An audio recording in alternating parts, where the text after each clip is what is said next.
আজকের ব্লগে সবাইকে স্বাগতম। তো আজকের ব্লগিংয়ে হঠাৎ করে আমি কেন বারান্দায় চলে আসলাম তাই আজকে আপনাদের সাথে শেয়ার করব। আর এটা কিন্তু আমার খুব শখের একটা বাগান, বারান্দা বাগান আমার এবং আমার শাশুড়ি মা দুইজনেরই। আর আমাদের এই বেগুন গাছের কিন্তু এই দুইটাই হচ্ছে প্রথম ফল। তো আসসালামু আলাইকুম, সবাই কেমন আছেন? আশা করি ভালো আছেন। তো এই দুইটা ফল দিয়ে কী করব সেটাই আজকে আপনাদের সাথে শেয়ার করার জন্য চলে এসেছি।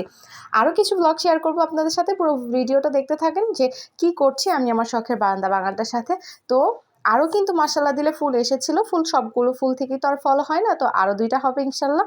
তো প্রথম ফলগুলোকে আমি কেটে ফেলবো, কারণ এই মানে অনেক দিন হয়ে গিয়েছে, তো আমার মনে হচ্ছে এটা এই সাইজেরই হবে। তো তা আমার শাশুড়ি মা বলে যে কেটে ফেলো, নাহলে কিন্তু এটা শক্ত হয়ে যাবে, পরে রান্না করা যাবে না। তো মা বলার পরে তো আমি ভাবলাম যে আচ্ছা ঠিক আছে। আর প্রথম ফলগুলো কেটে ফেললে কিন্তু পরের ফলগুলো কিন্তু খুব ভালো পরিমাণে পুষ্টি পায়। তো দেখা যাক এটার সাইজ যদি এরকম হয় পরেরগুলো কেমন হয়। তো আপনাদের কিন্তু আমাদের ব্লগগুলো কেমন লাগে আমার সেটা অবশ্যই আপনারা কমেন্ট বক্সে কমেন্ট করে জানাবেন। আর দেখেন এখন কিন্তু ঠিক 12টা বেজে গেছে, তারপরেও কিন্তু কুয়াশা রয়ে গিয়েছে। তো তারপরে দেখেন আমি খুব প্রচেষ্টা করছি হাত দিয়ে কোনোভাবে এটা ছেঁড়া যায় কিনা। মাশাআল্লাহ দিলে অনেক শক্ত গাছের গোড়াটা। তো তারপরে কিন্তু আমি একটা কেচির সাহায্যে সুন্দরভাবে দুইটাই কেটে নিচ্ছি, যাতে আমার অন্য ডালগুলো নষ্ট না হয়, অন্য ডালগুলো যেন না ভেঙে যায়।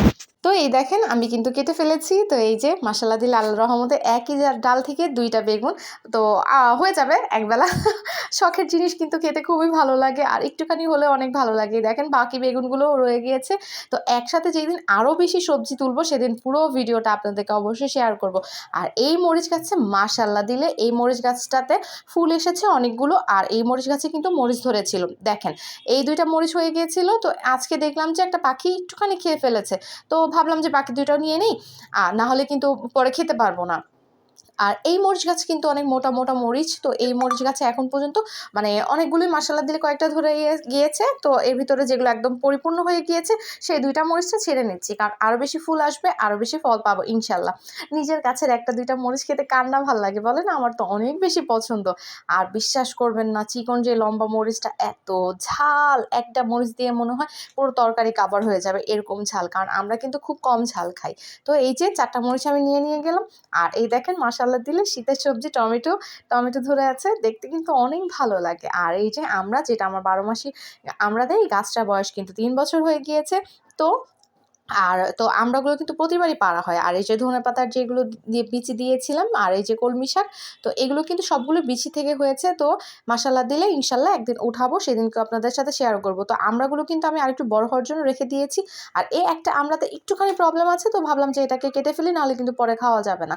তো এই যে বেগুন, মরিচ আর আমড়া তুলে ফেললাম। তো তুলতে ভাবলাম যে থাক, আমরা যেহেতু একটা আমড়া দিয়ে কী হবে, সবাই খাবো। তো সেটার জন্য কিন্তু আমি একটুখানি ধনেপাতা ছিঁড়ে নিব। আর এটা হচ্ছে মিষ্টি কুমড়া গাছ, এটাও কিন্তু বিচি থেকে হয়েছে।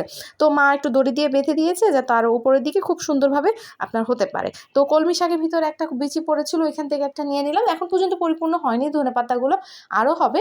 তো আমি আমার গাছগুলো কিভাবে যত্ন নিই, আর এত সুন্দর মাশাআল্লাহ দিলে ফলন কিভাবে হয়েছে আপনারা জানতে চাইলে অবশ্যই কমেন্ট বক্সে কমেন্ট করবেন। আর এটা কিন্তু টোটালি বারান্দা বাগানে, নট ছাদ বাগান। তো দেখেন আমি অল্প একটু নিয়েছি, কারণ আমি একটা আমড়াটাকে সুন্দরভাবে মাখাবো। এই যে চলুন আমড়াটা মাখিয়ে ফেলি। এই যে ধনেপাতা আর কাঁচামরিচ কিন্তু আমি একটুখানি নিয়েছি বড় লম্বা মরিচ থেকে, তারপরে কিন্তু আমি এটা দিয়ে মাখিয়ে নিচ্ছি। আহা, নিজের গাছের জিনিস খেতে নিজের এত ভালো লাগে, আর অনেক বেশি মজাও লাগে। আপনাদের কেমন লাগে অবশ্যই কিন্তু আপনারা জানাবেন। এই যে পুরোটা মাখিয়ে নিয়েছি একটুখানি লবণ আর একটুখানি চিনি দিয়ে, সবাইকে খাইয়েছি, সবার কিন্তু অনেক ভালো লেগেছে। তো আপনাদের কেমন লাগলো ব্লগটা অবশ্যই কমেন্ট বক্সে কমেন্ট করে জানাবেন। আজকে এই পর্যন্তই।